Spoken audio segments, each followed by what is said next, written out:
താരപകിട്ടിലേക്ക് സ്വാഗതം. തൻ്റെ ഏറ്റവും പുതിയ ചിത്രമായ മുന്തിരിവള്ളികൾ തളിർക്കുമ്പോൾ എന്ന സിനിമയുടെ വിശേഷങ്ങളുമായി സംവിധായകൻ ജിബു ജേക്കബാണ് ഇന്ന് നമ്മളോടൊപ്പം താരപകിട്ടിൽ.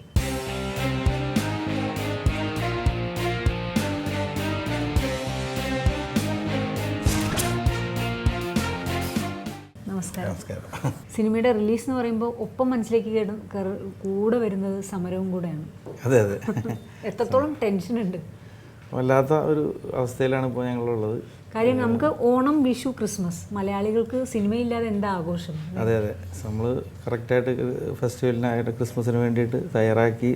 ഇന്നലെ ഞാൻ അതിന് വേണ്ടിയിട്ട് ലോഡ് ചെയ്തിട്ട് മദ്രാസിൽ നിന്ന് തിരിച്ചു വരികയും വന്ന് വൈകിട്ട് കേൾക്കുന്ന വാർത്ത ഇതാണ്, സമരത്തിലേക്ക് അല്ലെങ്കിൽ സ്ട്രൈക്കിലേക്ക് നീങ്ങുന്നു എന്നുള്ളത്. അത് എന്നെ സംബന്ധിച്ചിടത്തോളം 2 വർഷത്തോളം ഉള്ള കഠിനാധ്വാനത്തിന് ശേഷം ഇത് തടയപ്പെടുക എന്ന് പറയുന്നത് വല്ലാത്ത നിരാശയാണ് ഉണ്ടാക്കുന്നത്.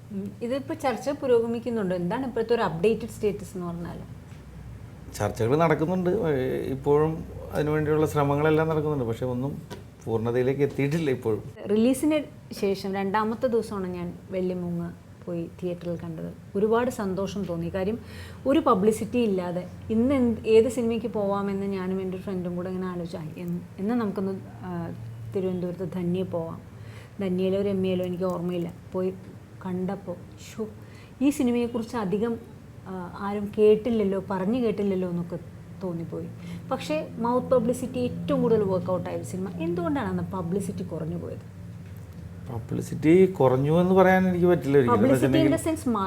അല്ല, മാർക്കറ്റിംഗ് എനിക്ക് കുറവായിരുന്നു എനിക്ക് തോന്നില്ല. അതുകൊണ്ടാണല്ലോ നിങ്ങളൊക്കെ തിയേറ്ററിലേക്ക് വന്നത് ശരിക്കും പറഞ്ഞു കഴിഞ്ഞാൽ. അതായത് അത്രയും ചെറിയ സിനിമയ്ക്ക് വേറെ ഇതൊന്നും ഇല്ലാതിരുന്നിട്ടും നമുക്ക് ആ സിനിമ പൂർത്തിയാക്കാൻ പ്രൊഡ്യൂസർ കാണിച്ചൊരു ധൈര്യവും ഒരു ബിസിനസ്സും ഒന്നും നടക്കാതെയാണ് പടം തിയേറ്ററിലേക്ക് എത്തിയത്. അത് അത്രയും നന്നായിട്ട് എനിക്ക് തോന്നുന്നു. ഒരു അന്ന് തന്നെ ഒരു 40 ലക്ഷത്തോളം ചിലവഴിച്ച് മാർക്കറ്റ് ചെയ്തിട്ട് തന്നെയാണ് സിനിമ ഇറക്കിയത്. ഒരു 100 അന്ന് എനിക്ക് തോന്നുന്നു ബിജു മേനോൻ നായകനായിട്ടുള്ളൊരു സിനിമ 100 ഫ്ലക്സോളം ഇറക്കി. പിന്നെ ബസ്സുകളിൽ അതിൻ്റെ ഇതുണ്ടായിരുന്നു. അങ്ങനെ നല്ലൊരു മാർക്കറ്റിംഗ് തന്നെയായിരുന്നു നമ്മുടെ പ്രൊഡ്യൂസർ ഉണ്ടായത്.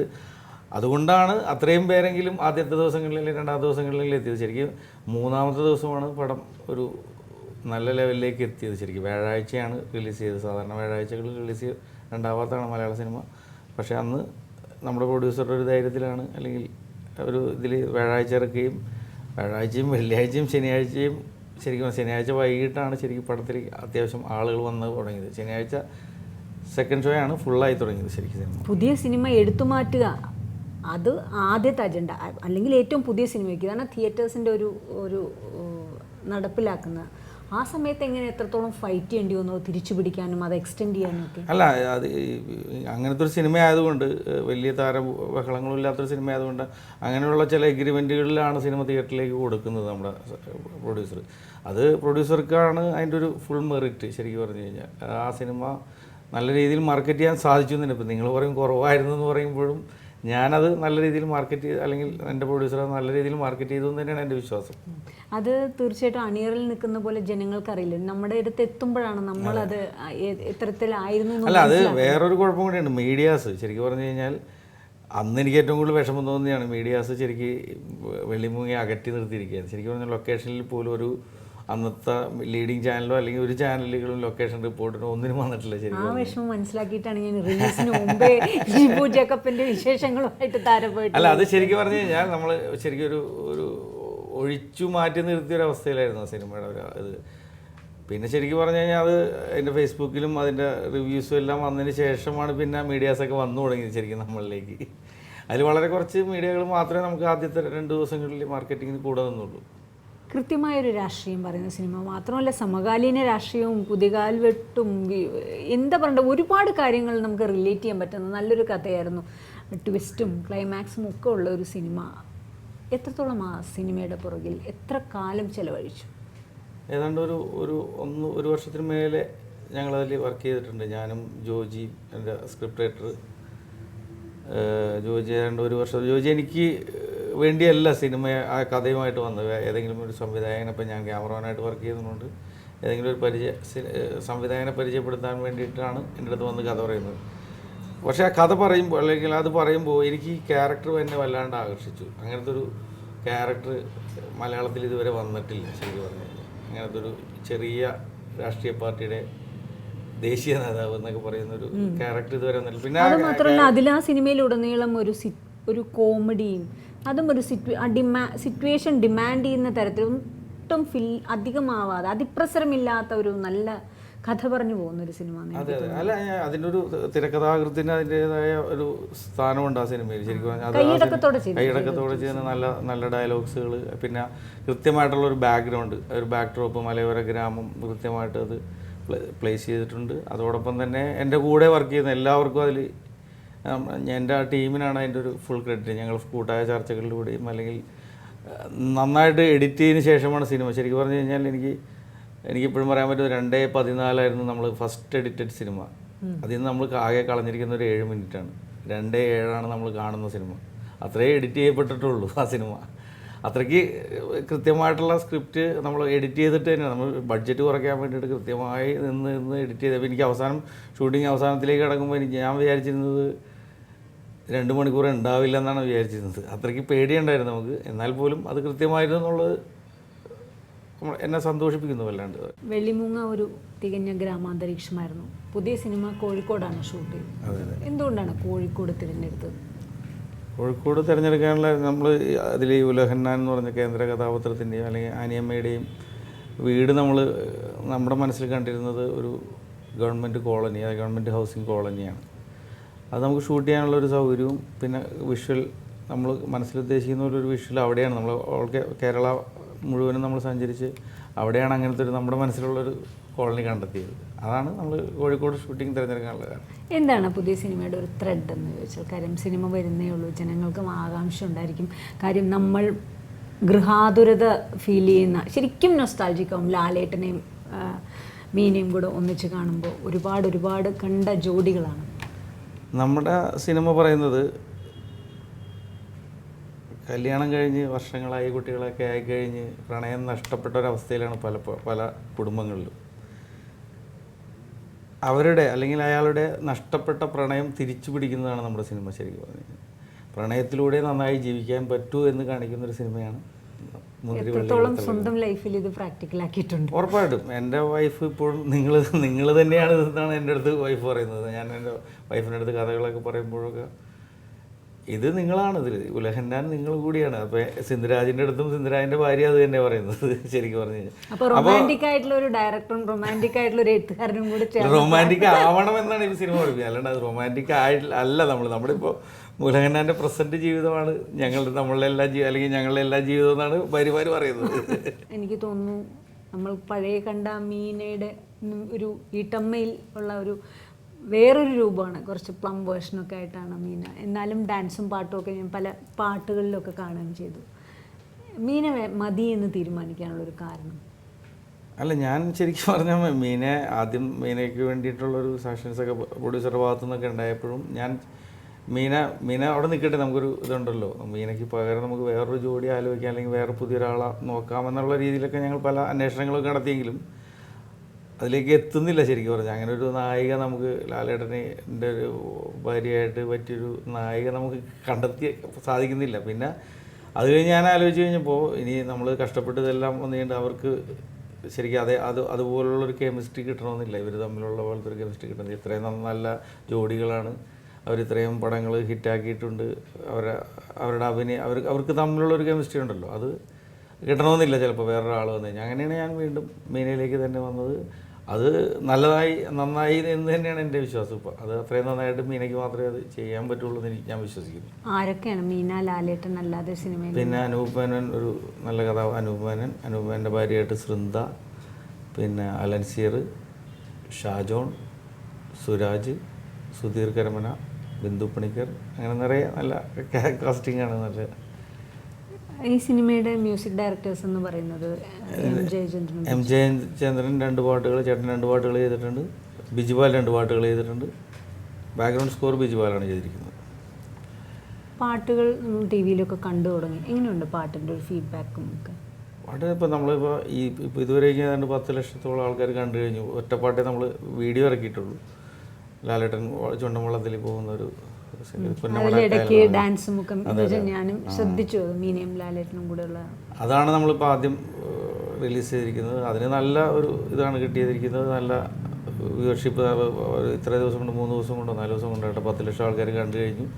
അത് പിന്നെ ആൾക്കാരെല്ലാവരും പറയുന്നത് കേട്ട് നമുക്ക് നല്ല സന്തോഷം തോന്നുന്നുണ്ട്. സംവിധാനം ചെയ്യുന്ന രണ്ടാമത്തെ സിനിമ എന്നാണ് സംവിധാനം ചെയ്യണം എന്ന് മനസ്സിലേക്ക് വന്നത്? ഞാനത് കംപ്ലീറ്റ് ചെയ്തില്ല ശരിക്കും പറഞ്ഞു കഴിഞ്ഞാൽ. അതിന് മുന്നേ അത് അങ്ങനെ ഈ ജോജി എൻ്റെ അടുത്ത് ഈ കഥ പറഞ്ഞു കഴിഞ്ഞപ്പോൾ ഞങ്ങളതിൽ നിന്ന് ഡിസ്കസ് ചെയ്ത് ആദ്യം ഒരു സംവിധായകനെ അടുത്ത് ഞാൻ റെക്കമെൻഡ് ചെയ്യുന്നതിന് മുമ്പ് എനിക്കിഷ്ടപ്പെടുന്ന ഒരു കഥ എന്നാലേ ഞാൻ പറയുള്ളൂ എന്ന് ഞാൻ അങ്ങനെ ജോജി എൻ്റെ അടുത്ത് പറഞ്ഞത് നമുക്ക് മാറ്റി എഴുതാം. അപ്പോൾ എനിക്ക് ആ കഥയിൽ ഈ പറഞ്ഞ പോലെ ആ ക്യാരക്ടറും ആ പശ്ചാത്തലവും മാത്രമേ ഞാൻ അതിൽ നിന്ന് എടുത്തത് ശരിക്കും പറഞ്ഞ്. എന്നിട്ട് ജോജിയുടെ അടുത്ത് പറഞ്ഞു, ജോജി നമുക്കിത് വേറൊരു കഥ ചിന്തിക്കാം എന്ന് പറഞ്ഞ് നമ്മളിങ്ങനെ വേറെ പല ജോജിയുടെ സിറ്റുവേഷനുണ്ട്. പല സിറ്റുവേഷനുകളും നമ്മൾ മാറി ചിന്തിച്ചാണ് മാമച്ചൻ്റെ ഈ കുറേ ബുദ്ധികളൊക്കെ വർക്ക് ചെയ്ത് അങ്ങനെയാണ് ശരിക്കും ആ സ്ക്രിപ്റ്റ് ഉണ്ടായത് ശരിക്കും പറഞ്ഞു. ഞങ്ങൾ രണ്ടുപേരും കൂടി. പക്ഷേ ജോജി വളരെ സ്പീഡിൽ എഴുതും. നമ്മളിപ്പോൾ ഒരു ഐഡിയ പറഞ്ഞു കൊടുത്തു കഴിഞ്ഞാൽ പിറ്റേ ദിവസം എഴുതി കൊണ്ടുവരും. ഒരൊറ്റ ദിവസം കൊണ്ട് ഫുൾ സ്ക്രിപ്റ്റ് എഴുതിയിട്ട് വരും. അങ്ങനെ ഒരു 20 പ്രാവശ്യമെങ്കിലും എഴുതിയിട്ടുണ്ട് ആ സ്ക്രിപ്റ്റ്. അതാണ് ആ സിനിമയുടെ ഏറ്റവും വലിയ ഇതായിട്ട് എനിക്ക് തോന്നുന്നത്. അത് കഴിഞ്ഞ് പിന്നെ എൻ്റെ ഗ്രൂപ്പിലുള്ള നമ്മുടെ അസിസ്റ്റൻസും ക്യാമറാമാനും അസിസ്റ്റൻസും എല്ലാവരും ഒക്കെ ആയിട്ടിരുന്ന് വീണ്ടും ഹോംവർക്ക് ചെയ്തിട്ടുണ്ട്. എൻ്റെ ഗുരുനാഥനായ സാലു സാറിൻ്റെ അടുത്ത് പോയിട്ട് ഞാൻ പല പ്രാവശ്യം ചർച്ച ചെയ്തിട്ടുണ്ട്. അതെല്ലാം വളരെ ഗുണം ചെയ്തെന്ന് തന്നെയാണ് ഞാൻ എൻ്റെ വിശ്വാസം. സിനിമാറ്റോഗ്രഫി ഒരു 10ഓളം സിനിമകളിൽ നിർവഹിച്ചു. അല്ല 25ഓളം സിനിമകൾ ചെയ്തു. AK സാജൻ സാജൻ്റെ പടമാണ് ഞാൻ ആദ്യം ചെയ്തത്, സ്റ്റോപ്പ് വയലൻസ്. അപ്പം ശരിക്കും സംവിധായകൻ്റെ കണ്ണിലൂടെയാണ് സിനിമാറ്റോഗ്രാഫർ കാണുന്നത് എന്നാണ്. ഇവിടെ എങ്ങനെയാണ് അത് പ്രതിഫലിപ്പിച്ചത്?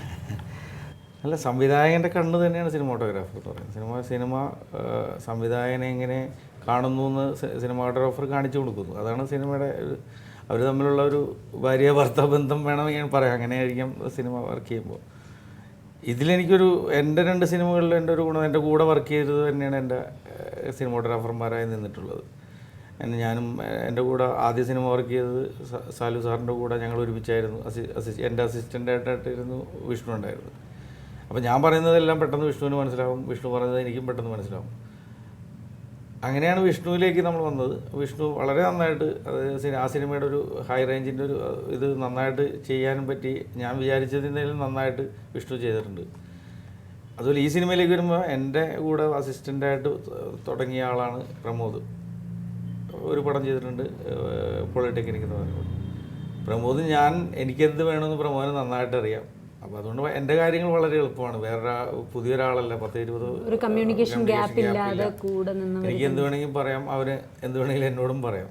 അപ്പോൾ അപ്പോൾ എൻ്റെ സംവിധാനത്തിൻ്റെ ഒരു ടെൻഷനിൽ ഇവർ കൂടെ ഉണ്ടാവുന്നത് എനിക്കൊരു ശക്തി തന്നെയാണ്. സംവിധാനത്തിൻ്റെ ടെൻഷൻ എന്ന് പറഞ്ഞപ്പോഴാണ് മലയാള സിനിമയിൽ നമ്മളൊന്ന് നോക്കുകയാണെങ്കിൽ മികവുറ്റ സിനിമാറ്റോഗ്രാഫേഴ്സ് സംവിധായകരായി മാറിയിട്ടുണ്ട്, സ്ക്രിപ്റ്റ് റൈറ്റേഴ്സ് അതുപോലെ തന്നെ. പക്ഷേ സിനിമാറ്റോഗ്രാഫേഴ്സ് പലരും സംവിധായകരായപ്പോൾ അത്രത്തോളം മികവ് പുലർത്തിയിട്ടുണ്ടോ, അല്ലെങ്കിൽ പ്രതീക്ഷിച്ചത്രയും വിജയം ഉണ്ടായിട്ടുണ്ടോ എന്ന് നമുക്കും ഒരു ചെറിയ സംശയമുണ്ട്. അപ്പം അങ്ങനെ ഒരു ടെൻഷൻ ഉണ്ടായിരുന്നോ?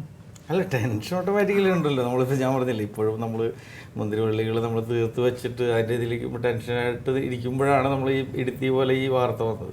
ടെൻഷൻ എപ്പോഴും ഉണ്ട്. അതൊരു സിനിമാറ്റോഗ്രാഫർ സിനിമ റിലീസ് ചെയ്യുന്ന അത്യാവശ്യം നല്ല രീതിയിൽ ആൾക്കാർ റെസ്പോണ്ട് ചെയ്താൽ മാത്രമേ നമ്മുടെ ടെൻഷൻ മാറുള്ളൂ ശരിക്കും പറഞ്ഞാൽ. അതുവരെ ടെൻഷൻ തന്നെയാണ് ശരിക്കും പറഞ്ഞാൽ. എപ്പോഴും നമ്മൾ ഫുൾ ടെൻഷനിൽ തന്നെയാണ് നമ്മൾ പോയിക്കൊണ്ടിരിക്കുന്നത്.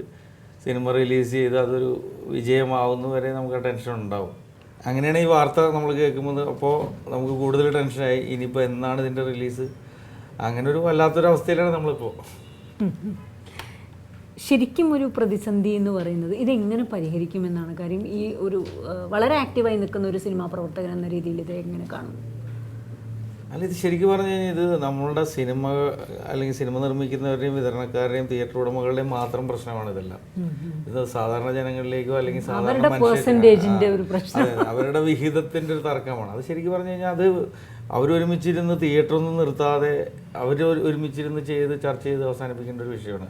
ഇത് പൊതുജനങ്ങൾക്കോ അല്ലെങ്കിൽ തന്നെ സിനിമ തിയേറ്ററിലേക്ക് ആളുകൾ കുറഞ്ഞുകൊണ്ടിരിക്കുന്ന സമയത്ത് ഇപ്പോൾ ഒരു നല്ലൊരു ഉണർവ് കിട്ടിയിരിക്കുന്ന സമയമാണ്. ആ സമയം അവരായിട്ട് തന്നെ നശിപ്പിക്കുക എന്ന് പറഞ്ഞത് വല്ലാത്തൊരു അവസ്ഥ തന്നെയാണ് ശരിക്കും പറഞ്ഞത്. സാധാരണ നമ്മൾ ടെലിവിഷൻ രംഗത്ത് കേൾക്കാറുണ്ട് TRP റേറ്റ് എന്ന്. സിനിമാ രംഗത്ത് നമുക്ക് ഹോൾഡ് ഓവർ, സാറ്റലൈറ്റ്, ഇതൊക്കെ എത്രത്തോളം ഒരു സംവിധായകന് ഭീതി ഉളവാക്കുന്ന ഒരു വാക്കുകളാണ്? അതോ പ്രൊഡ്യൂസറാണ് ഹോൾഡ് ഓവറിൽ ശരിക്കും ബലിയാടാവുന്നത്? രണ്ടുപേർക്കും. പ്രൊഡ്യൂസർക്കാണ് ഇപ്പോൾ സാമ്പത്തികപരമായിട്ടുള്ള ഒരു കണക്കുകൾ. നമുക്ക് ഈ സിനിമ കൂടുതൽ നാൾ അല്ലെങ്കിൽ കൂടുതൽ ആളുകളിലേക്ക് എത്തിയാലേ നമുക്ക് അതിൻ്റെ ഒരു പ്രയോജനം യാത്ര കിട്ടും, അല്ലെങ്കിൽ അതിൻ്റെ ഒരു പ്രയോജനം ലഭിക്കുള്ളൂ. നമുക്കൊരു അതിൻ്റെ ഒരു ഫുൾ എഫർട്ട് കിട്ടണമെങ്കിൽ അല്ലെങ്കിൽ ഒരു ഇത് കിട്ടണമെങ്കിൽ ഇത്രയും ആൾക്കാർ കാണുകയോ അല്ലെങ്കിൽ ഇത്രയും സാമ്പത്തിക ലാഭം പ്രൊഡ്യൂസർക്ക് ലഭിച്ചാലേ നമുക്ക് അതിൻ്റെ ഒരു ഗുണം കിട്ടുകയുള്ളൂ ശരിക്കും പറഞ്ഞു കഴിഞ്ഞാൽ. നമ്മൾ എപ്പോഴും കാണുന്നത് ഓൺ സ്ക്രീനിലുള്ള കോമഡിയും ഓൺ സ്ക്രീനിലെ സിനിമയുടെ ഒരു കഥയും വിശേഷങ്ങളും ആ യാത്രയും സിനിമയുടെ യാത്രയാണ്. പക്ഷേ ഓഫ് സ്ക്രീൻ എന്ന് പറയുന്നത് തികച്ചും വ്യത്യസ്തമാണ്. ലാലേട്ടൻ്റെ ഒരു ഓഫ് സ്ക്രീൻ വിശേഷം. ഞാനതിന് ലാലേട്ടനും കൂടെ ഉള്ള ഒരു എന്ന് വെച്ചാൽ ആ സിനിമയിൽ എന്തൊക്കെ ലൊക്കേഷൻ വിശേഷം ഓർമ്മെന്ന് പറഞ്ഞാലും കുഴപ്പമില്ല.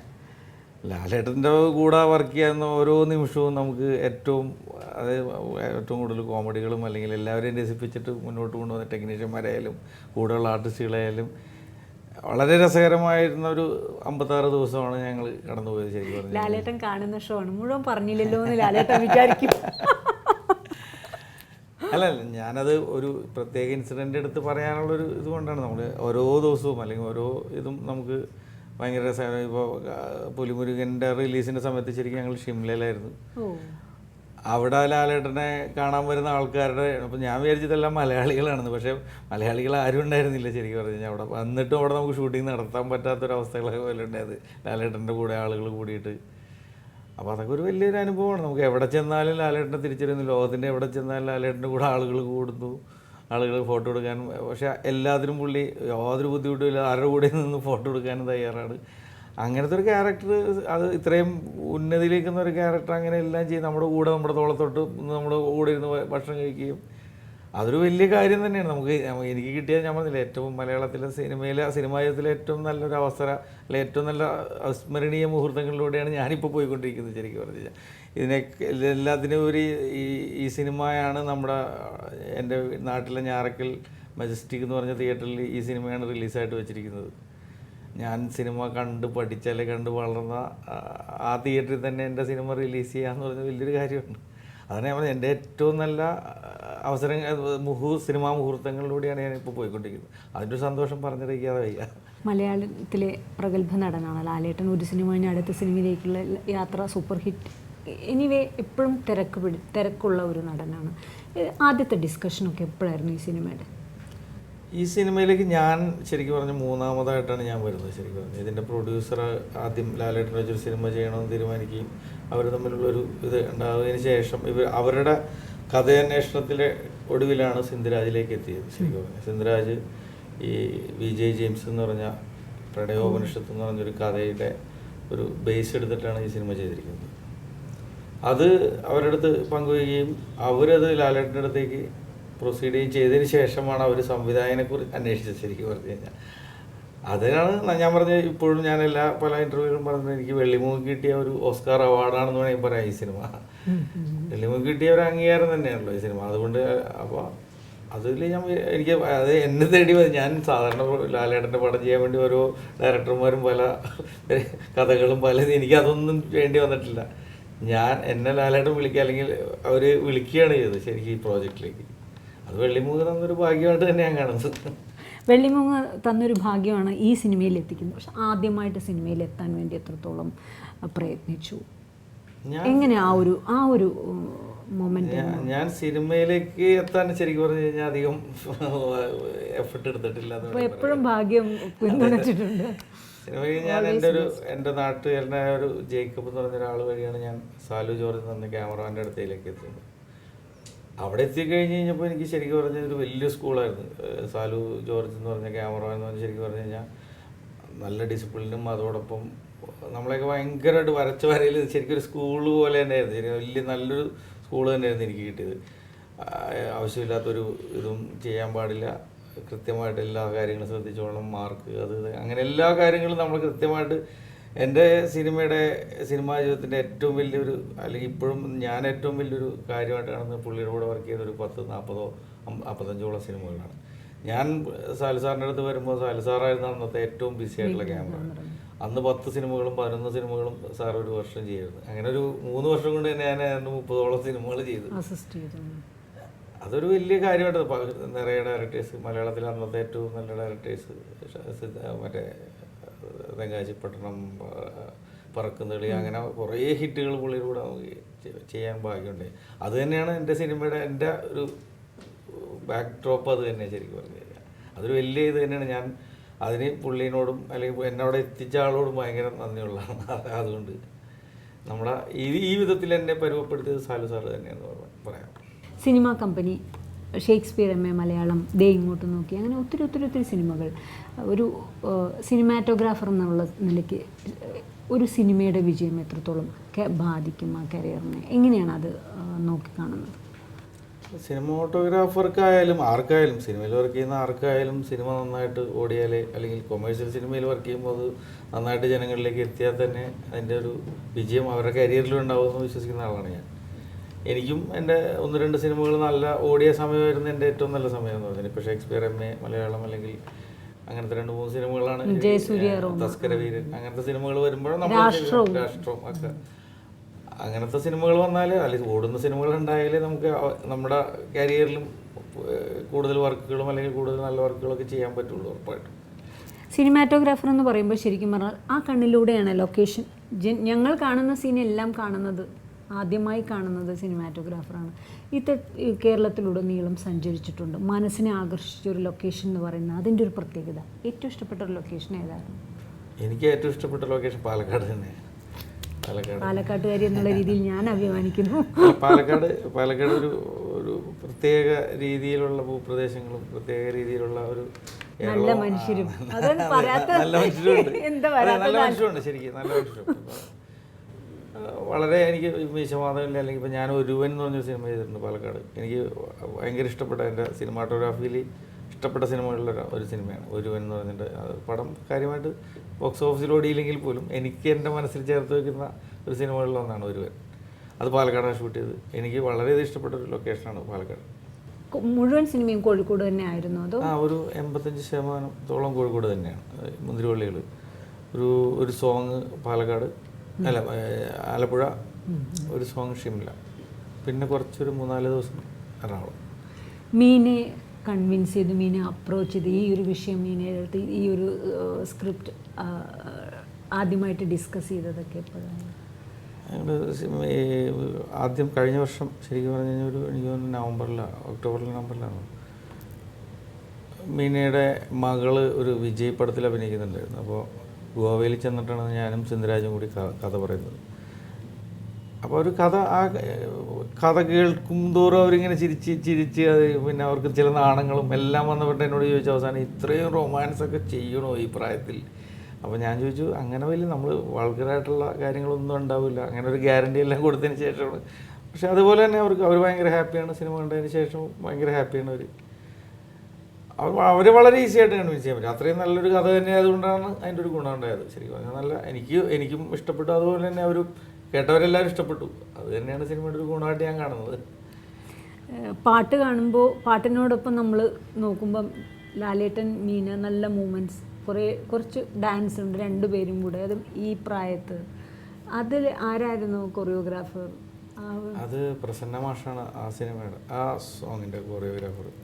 അതായത് സിനിമയുടെ അവസാന സമയത്താണ് ഷൂട്ട് ചെയ്തത്. ശരിക്കും പറഞ്ഞാൽ കേരളത്തിലെ അവസാനത്തെ ഒരു 3 ദിവസങ്ങളാണ്. അത് വളരെ എൻജോയ്, പകൽ മാത്രമേ ഷൂട്ടിംഗ് ഉള്ളൂ. അതിൻ്റെ ഒരു സുഖം ഉണ്ടായിരുന്നു ആ സിനിമയ്ക്ക്. എല്ലാവരും വളരെയധികം എൻജോയ് ചെയ്താണ്. മറ്റേ ആലപ്പുഴയുടെ പല കുട്ടനാടിന് നല്ല നല്ല സ്ഥലങ്ങളിൽ നമ്മൾ കുറേ പോയി 3 ദിവസം ബോട്ടിൽ തന്നെയായിരുന്നു ഷൂട്ടും കാര്യങ്ങളെല്ലാം. അവിടുത്തെ നല്ല ഭക്ഷണവും എല്ലാം നല്ല രസമായിരുന്നു ശരിക്കും പറഞ്ഞു കഴിഞ്ഞാൽ അവിടുത്തെ ആ സോങ്ങിൻ്റെ ഒരു ഷൂട്ട്.